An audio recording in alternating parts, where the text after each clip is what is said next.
Presented by Bombay Recording Studio।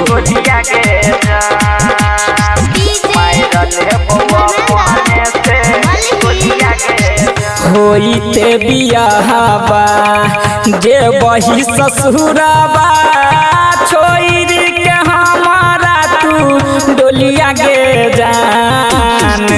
होइते बियाहबा जे बही ससुराबा छोड़ के हमारा तू डोलिया गे जान।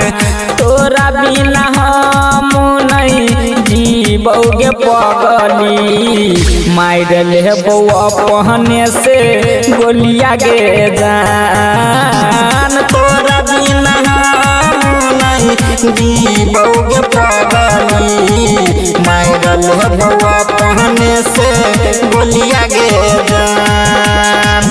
मार ले बउआ पहने से गोलिया गे जान।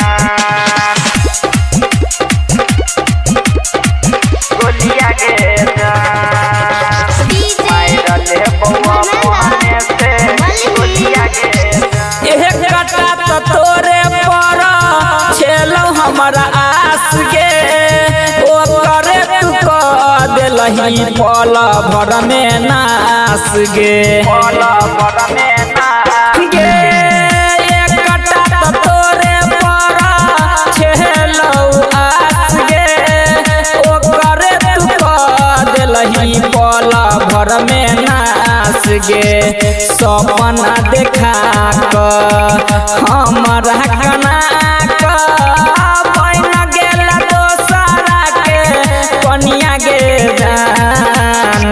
तोरा बिना हम नहीं जीबोगे पगली मार लेबो अपने से गोलिया गे जान। तोरा बिना हम नहीं जीबोगे पगली मार लेबो अपने से गोलिया गे जान।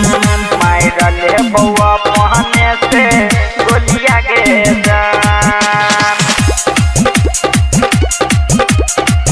गोलिया गे जान। मार लेबो अपने से गोलिया गे जान। जहिना कने लाही तू हमारा के याद गे ओहिना तू कना जब एबो हम याद गे। एबो हम याद गे जहिना कने लाही तू हमारा के याद गे ओहिना तू कहना जब एबो हम याद गे।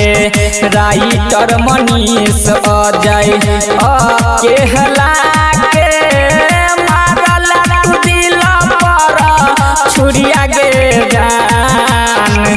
तोरा बिना हम नहीं जीबोगे पगली मार लेबो अपने से गोलिया गे जान। तोरा बिना हम नहीं जीबोगे पगली मार लेबो अपने से गोलिया गे जान। मर जबो।